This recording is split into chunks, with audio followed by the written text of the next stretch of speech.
गया है।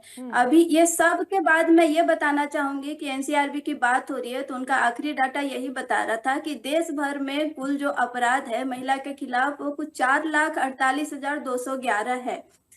जिसमें आप देखेंगे तो इसमें मैं आपको ये बताना चाहूंगी कि राष्ट्रीय महिला आयोग का जो 2025 का रिपोर्ट है उसमें बता रहा है कि देश में जो टोटल महिलाओं के खिलाफ जो अपराध है उसमें आधा फीसदी अपराध जो है महिलाओं का जो है वो यूपी में दर्ज किया गया है। तो आप बताइए कि यहाँ पे कहाँ महिलाओं के खिलाफ अपराध हो रहा है? आज भी जो महिलाएं वो सुरक्षित नहीं है यूपी में। जो यहाँ पे बोले जा रहे थे कि रात के 12 बजे भी महिलाएं निकल सकती है, तो मुझे नहीं लगता है कि रात के 12 बजे कोई भी महिला सुरक्षित यूपी में घूम सकती है और सुरक्षित फील कर सकती है। तो इस मामले में यूपी अभी भी बहुत पीछे है और योगी सरकार को अभी इस मामले में बहुत काम करने की जरूरत है। अभी ये बहुत थोड़ा सा है। देखिए, अगर हम स्टेट वाइज देखें तो यूपी आज भी हर मामले में, हर क्राइम में सबसे आगे पाया जाता है, चाहे वो महिला उत्पीड़न हो, चाहे रेप केसेस हो, चाहे बच्चे के लिए हो या फिर पढ़ाई से रिलेटेड चीजें हो।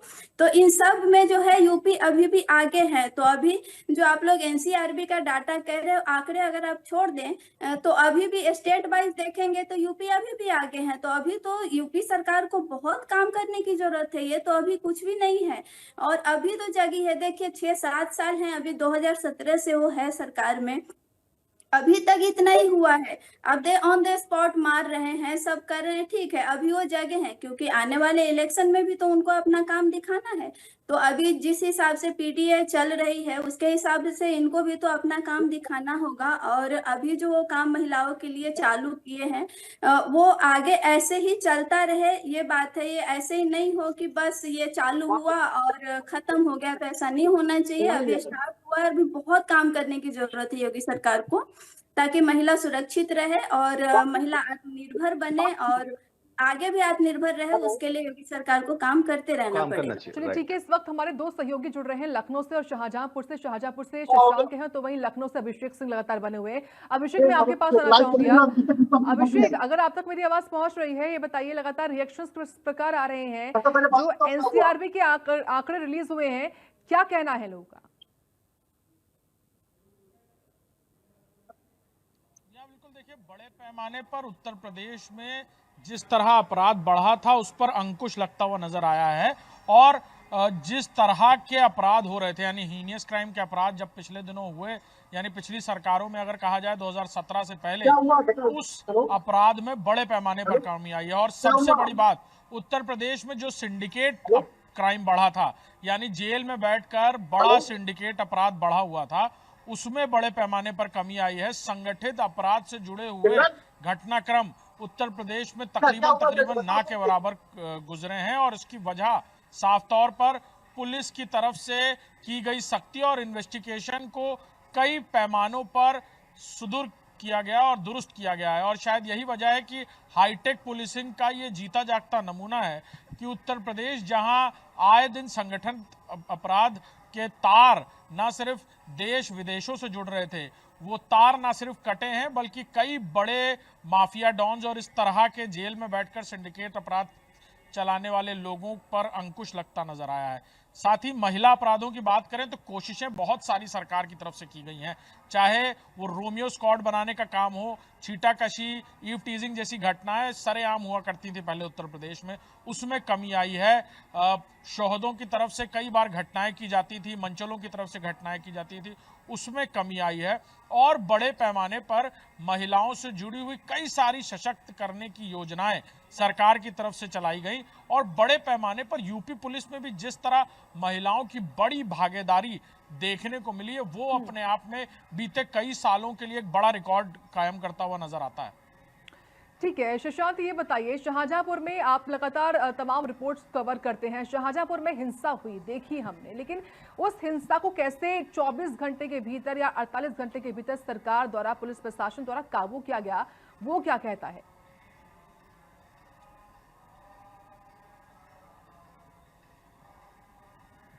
तमाम महिलाओं से जुड़े मामले होते थे। बोलिए।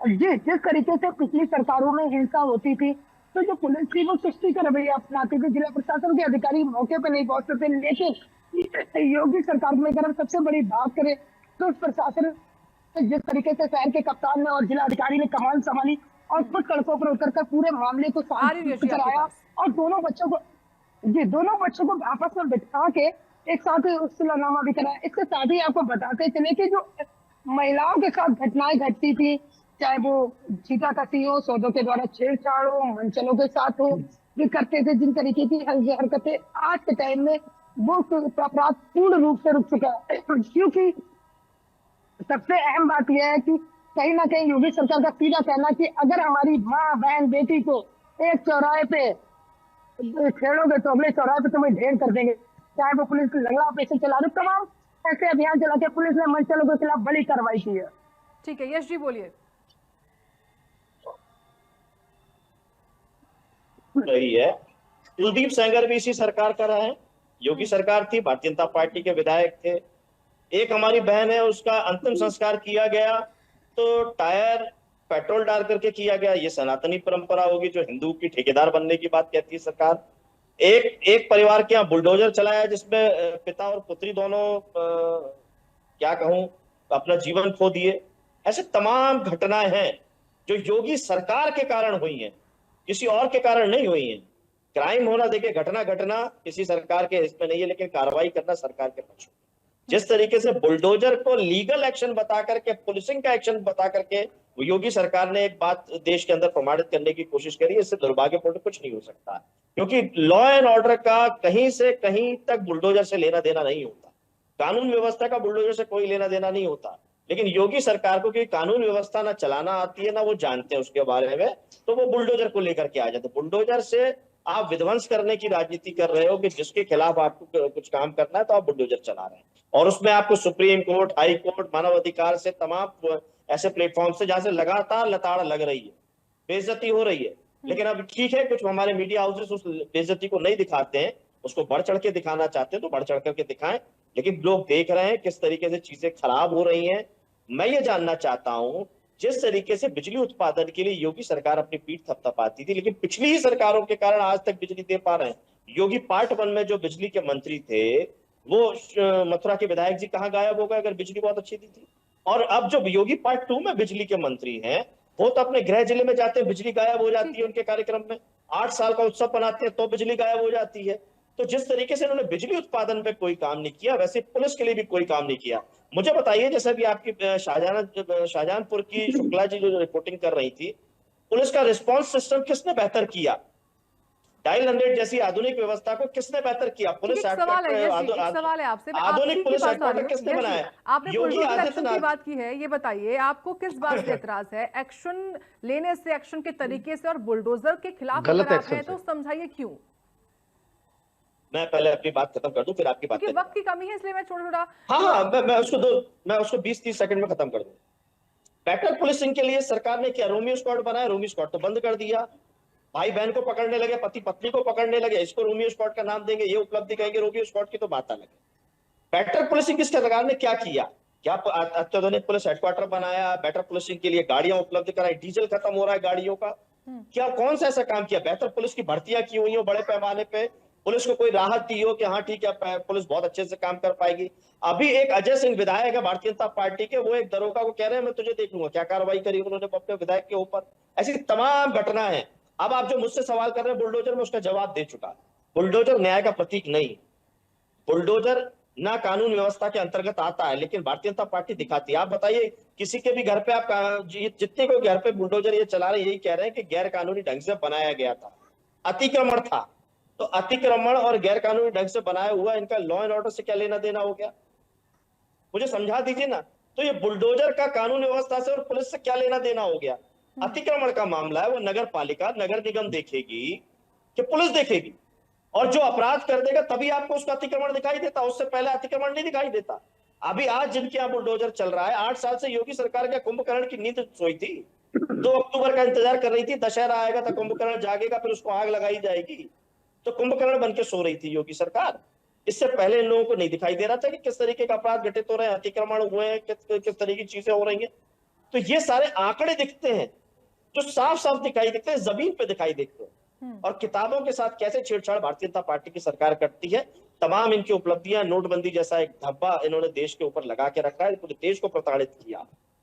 तो उपलब्धियों के नाम के इनके पास कुछ नहीं है, हर बार वही पुराने डब्बे को पैक करके ले आते हैं और झूठ परोसने का काम करते हैं। देखिए, आपकी बात का जवाब देने के लिए इस वक्त बीजेपी की नेता तो हमारे साथ नहीं है, लेकिन पवन जी, मैं आपके पास आना चाहूंगी। हाल ही में सीएम योगी ने बयान दिया था एक सभा को संबोधित करते हुए कि दंगाई भूल गए कि शासन किसका है।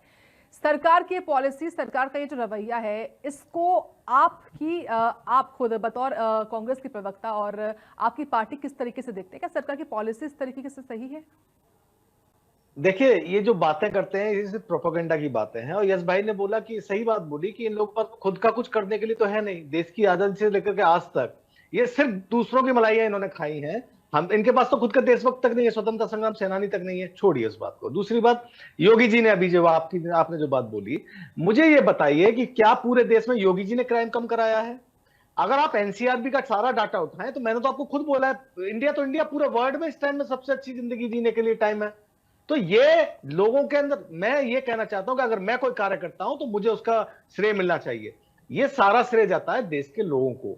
आज की सोशल मीडिया को एक्सपोजर जो मिल रहा है, पढ़ाई लिखाई को और मातृशक्ति को, जो आज अपने आप में बहुत ज्यादा स्ट्रांग हुई है। आप बात बात पर ले लेते हैं अपने ऊपर श्रेय तो आप जब लीजिए ना जब आप कुछ काम कर रहे हो। आप मुझे बता दीजिए आपकी जीडीपी क्या है? आप 6.5 की जीडीपी आप कहते हैं। 2016 में 11% की जीडीपी थी अखिलेश यादव के टाइम पर, और मायावती के टाइम पर भी, मायावती जी के टाइम पर भी 6.6 जीडीपी हुआ करती थी। आप जीडीपी 1 ट्रिलियन ऐसे सपने दिखा रखे हैं। आप 37% की जीडीपी लेकर के आएंगे जब जाके 1 ट्रिलियन हो पाएंगे, और ख्वाबों में है 37% की जीडीपी अगर आप कर पाए तो। दूसरी बात, आप करते हैं सिंडिकेट अपराधों की बात। मैं अभिषेक भाई जो अभी बात बोल रहे थे, शायद थोड़ा वर्किंग पूरी नहीं कर पाए। पूरे इंडिया में मुझे बताइए जो मेन गढ़ हुआ करते थे, जहां सिंडिकेट अपराध हुआ करता था, कौन से उस टाइम स्टेट में वो अपराध है? क्या मुंबई में माफिया वर्ल्ड, अंडरवर्ल्ड दिखाई देता है आपको? क्या बिहार में उस तरह से सिंडिकेट दिखाई देता है? सेम इस तरह से यूपी में है, या पंजाब में, या हरियाणा में, या राजस्थान में।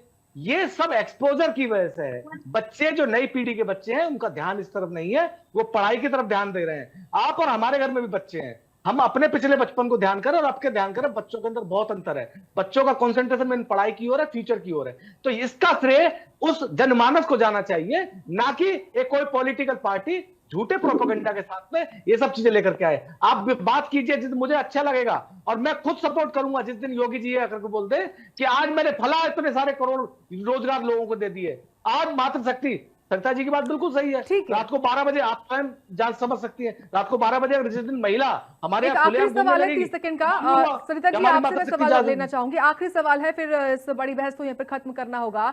भले ही अलग अलग पार्टियों के नेता अपनी बात रख रहे हो इस एनसीआरबी की आंकड़ों पर, लेकिन बतौर महिला जो प्रदेश सरकार ने मिशन शक्ति लॉन्च की है, उसकी भूमिका किस तरीके से देखती हैं आप क्राइम क्राफ्ट में?